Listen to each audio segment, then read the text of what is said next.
Pretty empty 95 in the area of White Marsh Boulevard. Now WJZ has the stories people are talking about this morning. Here's Lynn. Sharon, thank you. The mayor wants help from the federal government to find any illegal practices inside the Baltimore City Police Department. This comes as we learn more about the total cost of last week's riot in the city. WJZ has complete coverage this morning. Mike Hsu with the mayor's plan to put city police under the microscope.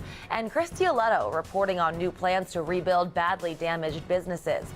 First, WJZ is live outside City Hall with details on the new investigation. Good morning, Mike. Well, good morning, Lynn. Good morning, everyone. Besides specific incidents, the feds are going to come in and look at the police department's policies and also how the officers are trained.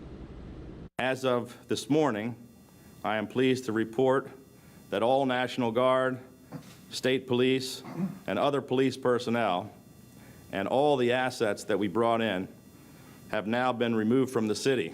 Governor Hogan lifts a state of emergency and talks about the numbers associated with the riot. He says about 250 businesses were destroyed or damaged, burned or looted. 170 cars in the city vandalized, some set on fire. In all, 159 fires set in Baltimore on Monday night alone, and 130 police officers and firefighters injured responding to the chaos. The Rainy Day Fund is also going to take a $20 million hit to help to pay for the state's response to the riots. The total cost has not yet been tallied. It is certainly my pleasure to have our Attorney General here. One day after a face-to-face meeting with the new Attorney General, Loretta Lynch, Mayor Stephanie Rawlings-Blake sends this letter to Lynch's office, Baltimore Police Department. It's a move she says will help restore the public's trust and bring about transparency by examining persistent allegations of excessive force, discriminatory policing, and improper stops, searches, or arrests. It was clear that for me that I needed to look for any and all resources that I could bring to my city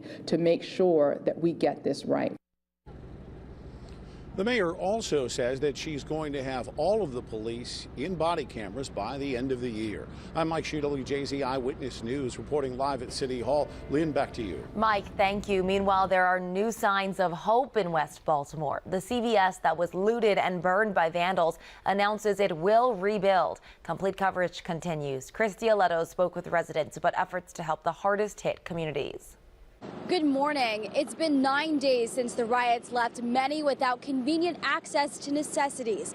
Now, today's announcement is welcome news as Baltimore tries